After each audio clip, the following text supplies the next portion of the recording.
Hey guys, it's Adam from LUCIDPIXUL and welcome back. Today I want to do something really nice for you. I want to offer you some fuel, some fire to create. I want to share with you some of the ways that I have altered my perception, altered my perspective on creativity, on growth, on productivity, on giving me reasons to get up every single day to produce artwork.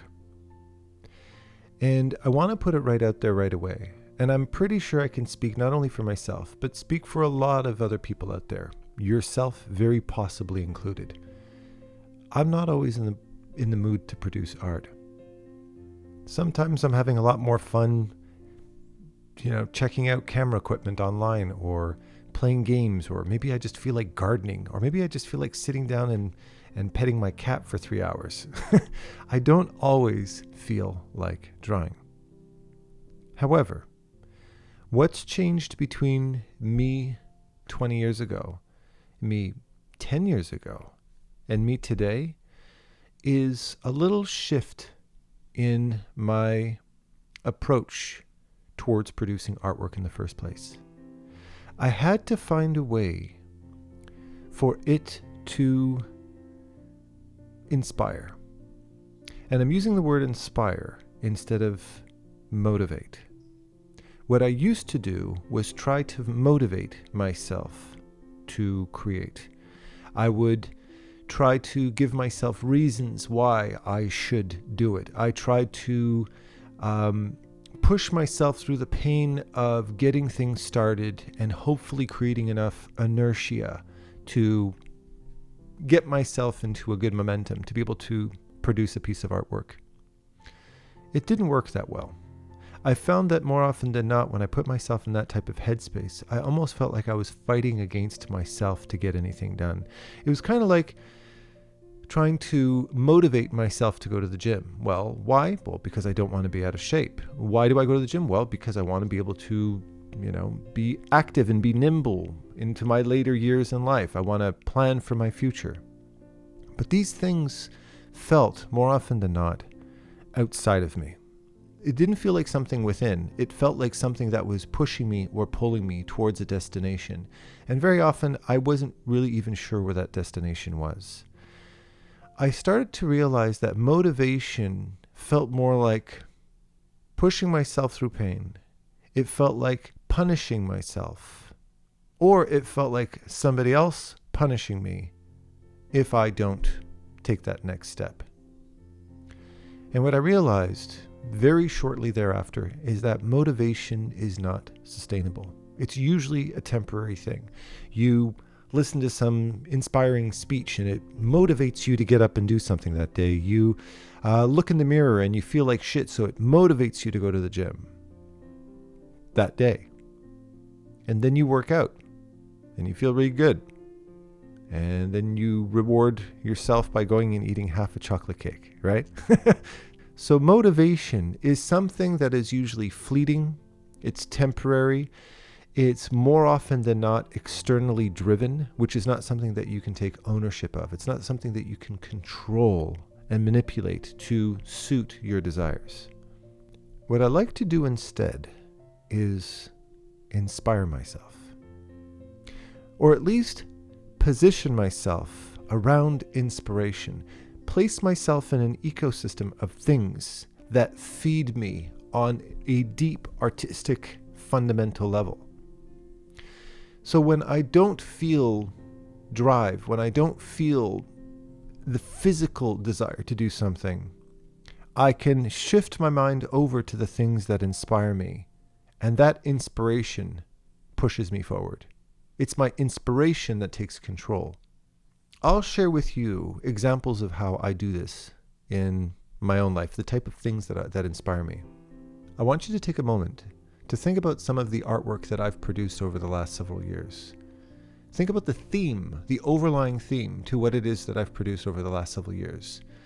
I'm looking at some of them on my wall right now. I'm looking at one right now that's called Mavka, which is a Slavic fairy tale about this beautiful young woman with long hair, and she would walk nude through the forest to seduce men and lure him to her waterway. And then her hair would tangle around him and start to pull him under the water. And to speed up his drowning, she would tickle him and make him laugh, which would cause him to choke and drown even faster. A very dark story. Or if I look at another wall, I have a story of La Llorona, which is a Mexican, I believe, fairy tale about a woman who, in a fit of jealous rage, drowns her children when she sees her man return home with another woman, and instantly regrets it and takes her own life, and her spirit walks along the banks of the water. You can hear her crying, weeping for her lost children, and she'd very often even go around looking and trying to, in a very non-aggressive way, try to kidnap other children to fill that hole in her heart. Or another story on another wall, which is one of 3 paintings I did of this, of the Wendigo, a story about this ancient creature that lives in the forest that can take the shape of almost anything, and the only way he can be identified is by his glowing green eyes. And he's not necessarily evil or wishes harm, but he's a trickster, and he will imitate the sounds of people or things that lure you into the forest, like loved ones or hurt animals or the sounds of crying children, and very often causing people to get lost in the forest, a bit of a deviant. Or the story of Kuchisake Onna from Japanese lore, a woman whose horrible husband ends up slicing open her mouth to make this grotesque open kind of smile, kind of like the Joker type of thing. And she'd walk around wearing a mask. Her spirit, at least, would walk around wearing a mask, and she would walk up to men. She's a beautiful woman. She'd walk up to men and she would ask them, "Do you find me beautiful?" And if he says yes, then she removes the mask and says, "Do you still find me beautiful?" And whatever that person responds will seal their fate. Or another Japanese story of Hanako-san, the spirit of a young girl who lives inside the 3rd stall of a bathroom on I think it's the 2nd or the 3rd floor, and you have to knock on the door and call her name, and she might just open the door and claim you as well. So what is it that inspires me to do this in the first place? Why have I gravitated towards this theme, and not only gravitated towards it, but have stuck to this theme for years? It has a lot to do with me on a much more fundamental level. Despite being somebody who really hasn't traveled a lot in his life, I've never been to Europe, despite having a family from Poland. Last time I was in Newfoundland, I was probably in diapers, because a part of my family is also from Newfoundland. I've traveled a few places around the States. I've been across Canada, but that's about it. Yet, and tragically, I haven't traveled that much, but I've always been fascinated with different cultures. I've always been fascinated with different cultures, not on the superficial level, but on a much deeper level. For instance, when I got into dancing and stuff like that, and I got into swing dancing, I got really captivated by the underground culture of swing dancing, where it came from, its roots, its origins, and really kind of getting into the deep subculture of it. Then I started getting into Latin music, into salsa music, and I danced that for many, many years. I still do. Well, confided, we can't really go out dancing that much nowadays, but I started off with the very superficial commercial type of stuff that every new salsa dancer gets introduced to, but then got deeper and deeper and deeper into the music, deeper into the culture, deeper into the origins of it. And I started learning and discovering those little bands in Cuba that, only 25 people know about, that have that magic recipe. My art, I have always found, has been my way to connect with the world around me. This is another reason why I love my job. I love teaching an online school. Not a school in Montreal, but an international online school, because it reaffirms my lifelong belief that people are so awesome. Pretty much every one of my students come from a different country. And there is so much depth and beauty and culture and story from people from every different walk of life, from Canadians to Americans to Mexicans to South Americans to Russians to Germans to Polish to Greek to French to Italian. The list goes on and on and on. And because I make that gesture in my art to reach out, to learn, to look for authenticity in what it is that I do, that people from different cultures, my students who are now my friends, recognize that. What you very quickly learn when you're somebody who reaches out to learn, authentically reach out to learn different cultures, different beliefs, different stories, different upbringings, that people recognize that my students start off as my students, but they end off as my friends. And we share our history together. We share our passions together. And a lot of that ties into where we're from. A lot of that ties into our culture. So my art gives me the opportunity to travel around the world and to explore the beauty and the depth of these different cultures.